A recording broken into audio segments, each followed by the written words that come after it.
Hey guys and girls, welcome to 396 Guitars. We have the Jackson Dinky on the bench today. We have had this guitar in the shop before, and it was sort of a fail. We did some work for the client, and the neck was permanently bent. Would not get any relief in it. So I've been trying to source out a replacement neck for it, and I think I found one. It was rather inexpensive, but I inspected it, and believe it or not, it's in pretty good shape, so let's get to work. And the reason why I've had such trouble, they were mislabeled as you search for them. You know, you're looking for certain criteria, and basically his has a fixed nut, not a locking nut. Let me move down here a little bit. I already have a clamp to kind of mock the neck onto the guitar. It's nothing special. It's not a super expensive neck. In fact, much of it is unfinished. The board, we're going to clean it up and oil it, but the nut is super tall, so I'm probably going to knock it out and grind it down. But before we get into any of that, measurements are critical. They kept sending, they would say it was a 25-inch scale, and the thing would show up and it would be 27.5, which is... it was way too long, and you would never ever get to tuning the guitar properly. The one that came off front of the nut to the top of the B or A saddle, they were both about the same, is 20. The other one was 25 and 5/8. This one is 25 and 3/4. It's a quarter of an inch longer, and that could be everything when it comes time to intonate it. If we have enough, we're going to have to shorten it, the intonation distance, but I think we're going to be okay. So today's exercise is, he's got really cheap tuners on his, and I don't want to put them back on because I really want to make this guitar play. So I have some gold ones. I know it doesn't match with the chrome bridge, but these are much better tuners. I have some in my parts bin. If he likes them, we may donate them because they've been sitting around for years, and not too many guitars come through with brass or gold color tuners. So all I'm doing is mocking up today, so I know where to drill and set my neck. And the way that I do that, if you haven't seen it, is check your string spacing. So you need your low E and your high E on tuning machines. And I just use a piece of twine. It's basically cooking string, and I've been using the same pieces forever. I got to get some new ones because they're getting frayed. The way we do it is we poke it through here, get it in the saddle. This may look odd, but it's a really good indicator of, so that your saddle or your neck isn't cockeyed in there. And it'll, if you do the high E and the low E, it'll give you a pretty good indication of where your string spacing not only is going to be on the neck, but also where it's going across your pull pieces here. There's not much I can do about that, but we definitely want to have good string spacing. So to do this one, this is I've got to come through the body. I'm not going to do that. I'm just going to tie it onto the saddle if I can get it fished in there.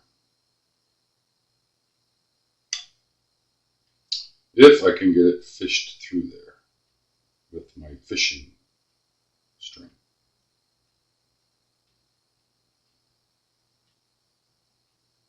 A piece of fishing string tied to the end of it. It's not going to agree. Stand by. So just to give you an idea, this is what we're doing. We're just looking down. We're physically sighting down and kind of tweaking the neck. It's a really narrow neck to begin with because it's a dinky, but you want to get your string spacing equal. You don't want it too far inboard or too far outboard. It'll slide off. And kind of paying attention to where we're coming across here.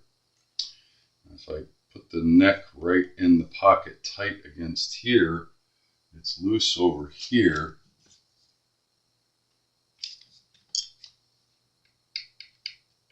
It's tight there.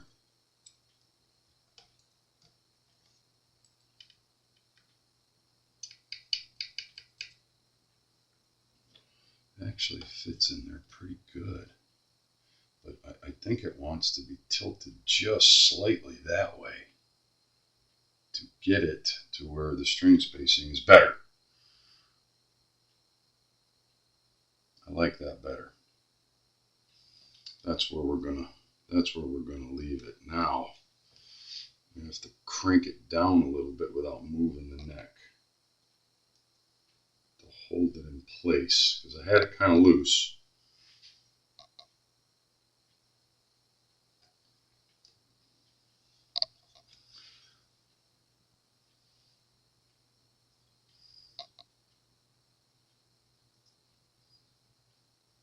I think we're going to be okay there.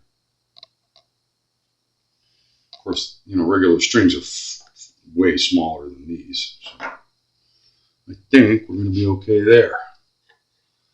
That's just an exercise that I go through when you can't just throw the neck in the pocket and hope for the best, because usually you won't get the best result.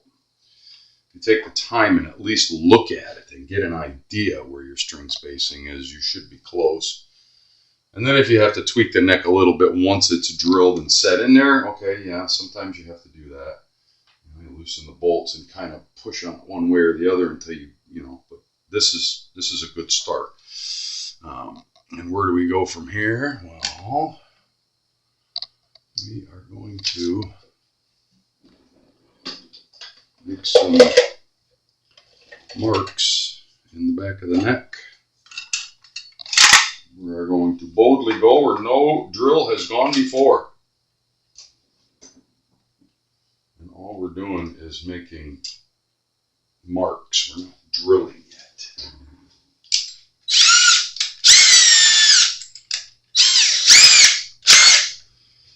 And the trick is, I'm going to try to do this while we have it on camera, is not to move the neck.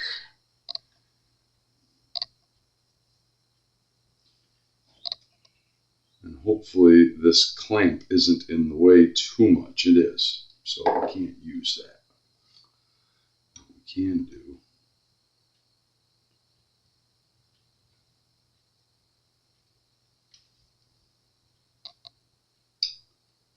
is use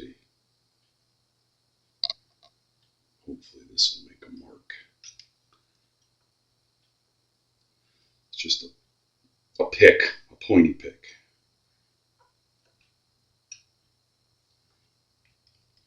And that should get us where we need to be. Well, we'll find out in a second.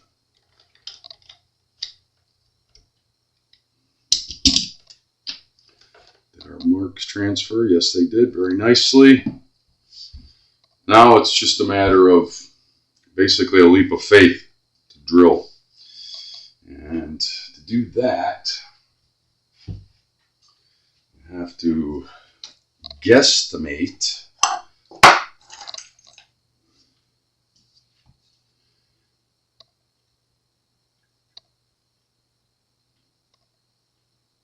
go in enough that we're grabbing a good amount of purchase, but we don't want to get close to the fretboard. So we want to stay about 1/4 of an inch away from that, and then put a piece of tape on it.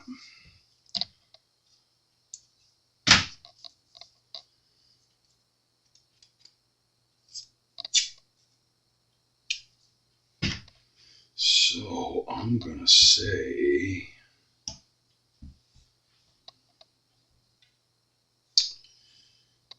give or take right about there. And that's 1, 2, 3, 4, 5, 6, 7, almost 8 threads going in. That's quite good. That's going to give us a lot of bite.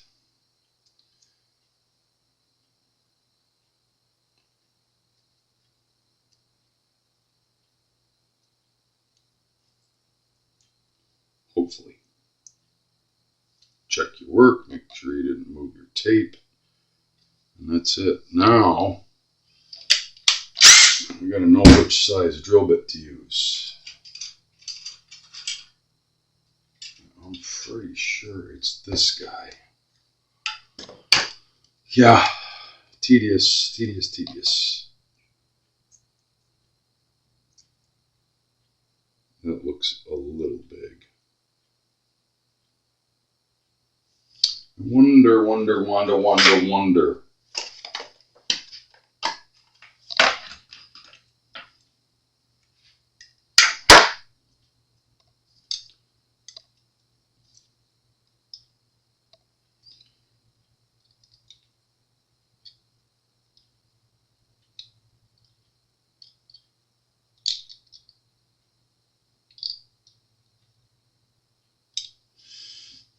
$145. I think this is a little large. I just think it's a little large. 148. We're getting on the shaft 155. So I think that's going to be a little too big for that screw.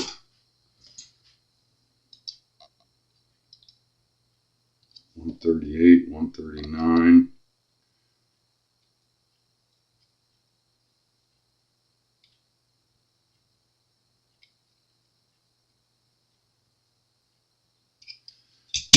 I don't know. I don't know. It's really close. You're trying to match up the shaft, not so much the drill itself. When you match it up against your screw, you really just want your threads to be sticking out, and I think this is the one I'm going to go with. So, of course, being the dumb idiot that I am, I wonder how many of you caught that.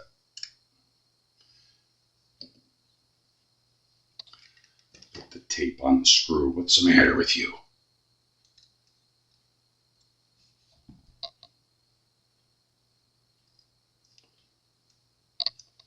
So, it's the drill bit, not the screw.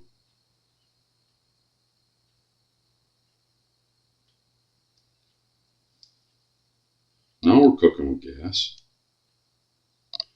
Human. All I can say is human. So, like I said, at this juncture, it's just a leap of faith.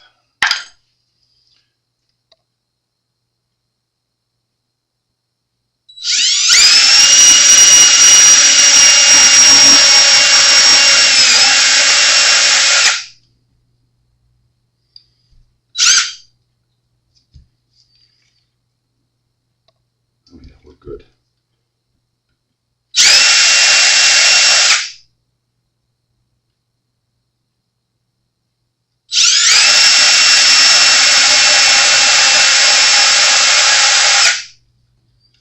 Making a nice mess this morning.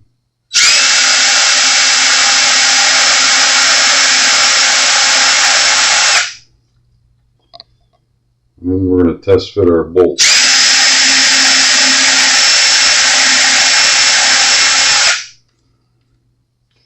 Little piece of chip out there that time.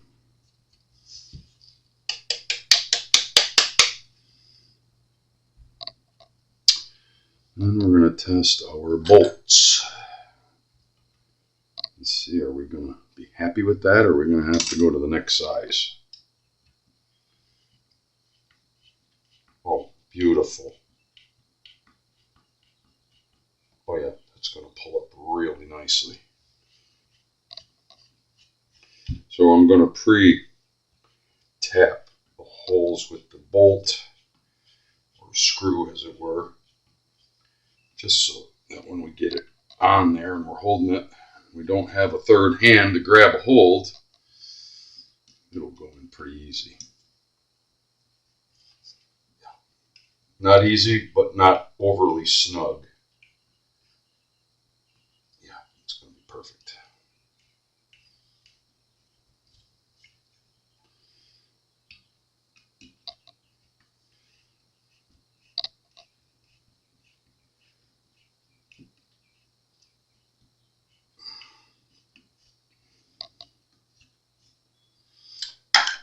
All right, I'm going to pause, clean up my mess here, get the two pieces that are going to get married now back up here, the body and the neck. I'll be right back.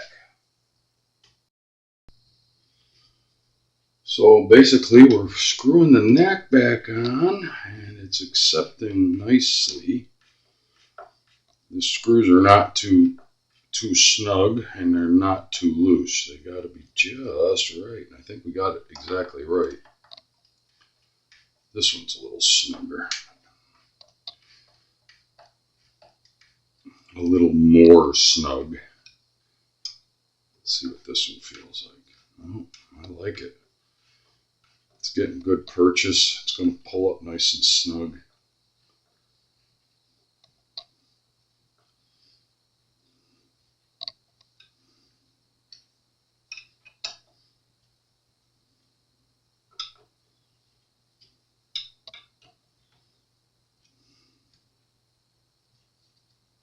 I like it.